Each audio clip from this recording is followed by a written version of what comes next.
Hi అండి. అందరికీ నమస్కారం. రమీ జ్యోతి ఛానల్‌కి స్వాగతం. విలాసిని 31వ భాగంలోకి వెళ్దామా? ఇది చూసే ముందు భాగాలను చూడడం మర్చిపోవద్దు. ఇక కథలోకి వెళ్దాం. అంటే కాలేజీ వాళ్ళు ఏమీ సెలవు ఇవ్వరు. మన అంతట మనము రాకుండా ఉండాలి అని చెప్పింది ఆ అమ్మాయి సృజన ఇంకా ఉషాలకి. అలా ఎలా కుదురుతుంది?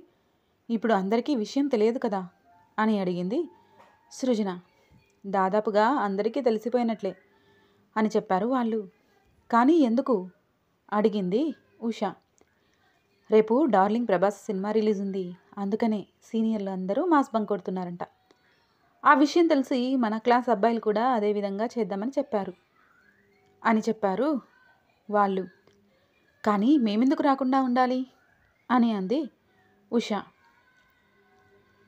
తప్పదు, ఇది అందరం అనుకుని చేసేది కాబట్టి రాకుండా ఉండాలి.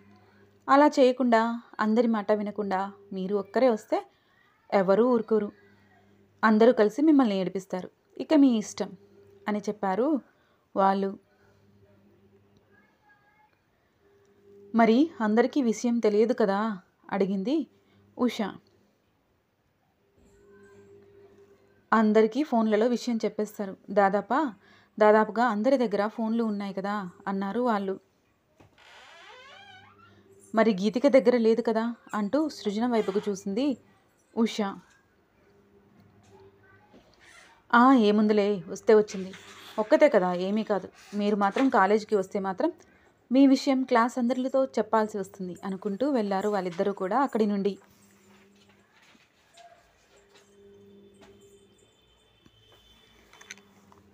ఇద్దరు ఎలాగే అని ఒకరి ముఖం ఒకరు చూసుకున్నారు. తప్పదు, అదే వచ్చి వెళ్ళిపోతుంది. వీళ్ళు చెప్పారు కదా మనకి, చెప్పినా కూడా వెళ్తే అనవసరంగా మనల్ని టార్గెట్ చేస్తారు అనుకుని వాళ్ళిద్దరూ కాలేజీకి వెళ్ళొద్దు అని అనుకున్నారు.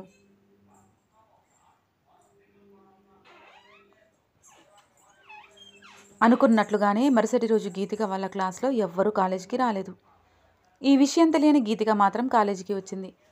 ఈరోజు ఆలస్యం అవుతుంది అనుకుని హడావిడిగా క్లాస్కి వచ్చిన గీతికకి ఖాళీగా కనిపించింది తమ క్లాస్. ఏంటి ఎవరూ లేరు అనుకుంటూ లోపలికి వచ్చి కూర్చుంది గీతిక. 10 నిమిషాలు గడిచిపోయాయి, అయినా కూడా ఒక్కరు కూడా రాలేదు. అందరూ ఎక్కడికైనా వెళ్ళారా ఏంటి అనుకుని లేచి వచ్చి బయటకు చూసింది. బెల్ అవ్వడంతో అందరూ లెక్చరర్స్ క్లాసులకు వెళ్తున్నారు. తనని అలా బయట చూస్తే ఎవరైనా తిడతారు అనుకుని లోపలికి వెళ్ళి కూర్చుంది గీతిక.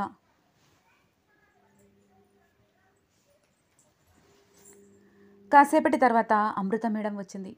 క్లాస్ని చూసి ఆశ్చర్యపోతూ, ఏంటి గీత ఇది, ఎవరూ రాలేదేంటి, అందరూ ఏమైపోయారు అని అడిగింది అమృత మేడం. తెలియదు మేడం, నాకు కూడా. నేను వచ్చేసరికి ఒక్కరు కూడా లేరు అని చెప్పింది గీతిక. ఓ, అయితే మాస్ బంక్ కొట్టుంటారు మీ క్లాస్ వాళ్ళు అని అమృత మేడం అంటే, ఏంటి మేడం అడిగింది గీతిక అర్థం కాక.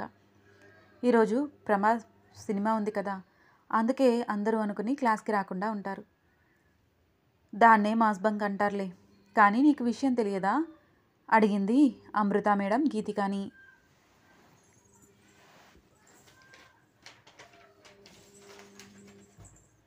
నాకు ఏమీ తెలియదు మేడం అని చెప్పింది గీతిక. నీ దగ్గర ఫోన్ ఉందా అడిగింది అమృత మేడం. లేదు అని చెప్పింది గీతిక. ఇంకేముంది, అందరూ ఫోన్లు చేసుకుని చెప్పుకొని ఉంటారు, లేదా కాలేజ్ బస్సులో. 2 అవకాశాలు నీకు లేవు కాబట్టి నీకు తెలియకుండా కాలేజ్కి వచ్చేసావు. సరే కూర్చొని ఏదైనా చదువుకో, లేదంటే లైబ్రరీకి వెళ్ళు. ఒక్కదానికి నేనేం క్లాస్ చెప్పను అని అక్కడి నుండి వెళ్ళిపోయింది అమృత మేడం.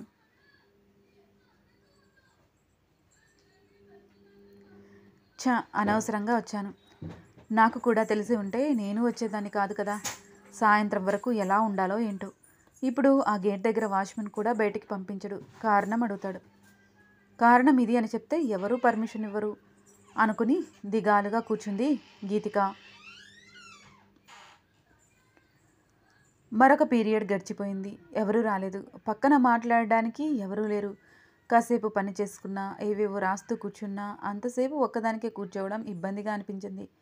ఒక పీరియడ్ లైబ్రరీకి వెళ్ళి కూర్చుని కాసేపు పేపర్ తిరిగేసి మళ్ళీ క్లాస్కి వచ్చింది. మధ్యాహ్నం భోజనం చేసింది. పక్కన మాట్లాడే మనిషి కూడా లేకపోవడంతో నిద్ర కమ్ముకు వచ్చింది గీతికకి. అలాగే బెంచ్పై తల పెట్టుకుని నిద్రపోయింది గీతిక. కాసేపటి తర్వాత సిఎస్ సార్ వచ్చాడు ఆ క్లాస్కి. సార్కి కూడా క్లాస్కి ఎవరూ రాలేదు అన్న విషయం తెలుసు. కానీ గీతికని చూశాడు. అంటే గీతిక ఒక్కతే క్లాస్కి వచ్చింది అని అనుకుని కావాలనే క్లాస్కి వచ్చాడు ఆ సార్. నేరుగా లోపలికి వచ్చి గీతిక ముందు బెంచ్పై కూర్చొని కాసేపు గీతికని చూస్తూ ఉండిపోయాడు. గీతికలో మాత్రం ఎలాంటి చలనము లేదు. సార్ వచ్చాడని తనకు తెలియదు కూడా. ఎందుకంటే గాఢమైన నిద్రలో ఉంది గీతిక. కాసేపటి తర్వాత గీతికని తట్టబోయాడు సిఎస్ఆర్ లేపడానికి. అప్పుడే మే ఐ కమిన్ సార్ అంటూ వినిపించింది ఒక గొంతు. ఎవరబ్బా అనుకుని అటువైపు చూశాడు సార్. స్వరూప్ డోర్ దగ్గర నిలబడి ఉన్నాడు.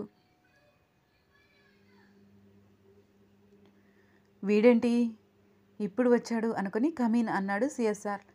లోపలికి వచ్చి తన స్థానంలో కూర్చున్నాడు స్వరూప్. సార్ కమీన్ అన్నప్పుడే ఆ శబ్దానికి లేచి కూర్చుంది గీతిక కంగారుగా. సార్ని, అప్పుడే లోపలికి వచ్చిన స్వరూప్ని చూస్తూ బెదురుగా లేచి, సారీ సార్, నేను మీరు లోపలికి వచ్చింది చూసుకోలేదు, నిద్రపోయాను అని అంది గీతిక. పర్వాలేదు గీతిక, కూర్చో అన్నాడు సార్.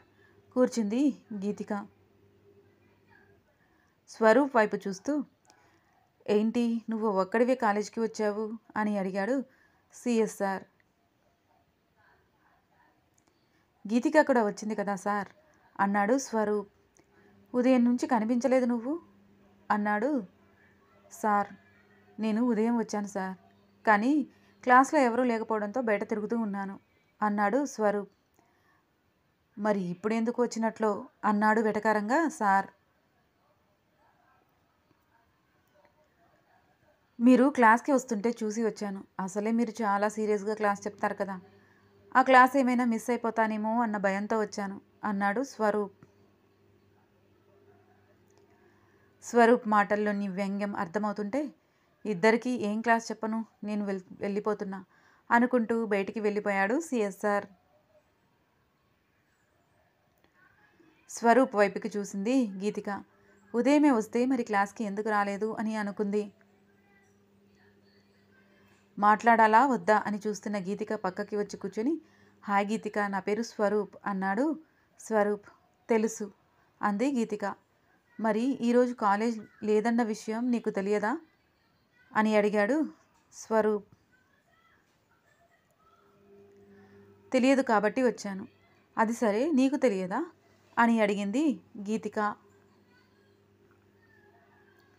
నాకు తెలుసు, కానీ నీకు తెలియదు కాబట్టి నువ్వు ఎక్కడ వస్తావో అని నేను కూడా వచ్చాను అన్నాడు స్వరూప్. ఒక్కసారిగా స్వరూప్ వైపుకి చూసి మళ్ళీ ఇటువైపుకు తిరిగింది గీతిక. జోక్ చేశాను, నాకు కూడా తెలియదు అన్నాడు స్వరూప్. అదేంటి, అందరికీ తెలుసు కదా, నీకు ఎందుకు తెలియదు అని అడిగింది గీతిక. మరి నీకెందుకు తెలియదు అని అడిగాడు స్వరూప్. నా దగ్గర ఫోన్ లేదు, నేను కాలేజ్ బస్కి వెళ్ళను అని చెప్పింది గీతిక. నేను నిన్న కాలేజ్ బస్సులో నిద్రపోయాను. ఇంటి దగ్గరికి వెళ్ళాక నా ఫోన్కి నా స్నేహితుడు ఫోన్ చేశారంట, కానీ మా ఫోన్ స్విచ్ ఆఫ్ అయ్యి వాళ్ళు విషయం చెప్పలేదు, కాబట్టి నాకు తెలియకుండా వచ్చేసాను అని అన్నాడు స్వరూప్. కొనసాగుతుంది. మీకు ఈ కథ నచ్చినట్లయితే లైక్ చేయండి, షేర్ చేయండి. మరిన్ని నా కథలను మిస్ కాకుండా ఉండడం కోసం వెంటనే నా ఛానల్ని సబ్స్క్రైబ్ చేసుకోండి. ఈ కథపై మీ అభిప్రాయాలను ఒక చిన్న కామెంట్ రూపంలో తెలియజేస్తారు కదా. మరో భాగంతో మీ ముందుకు వస్తాను. మీ రమేష్ జ్యోతి.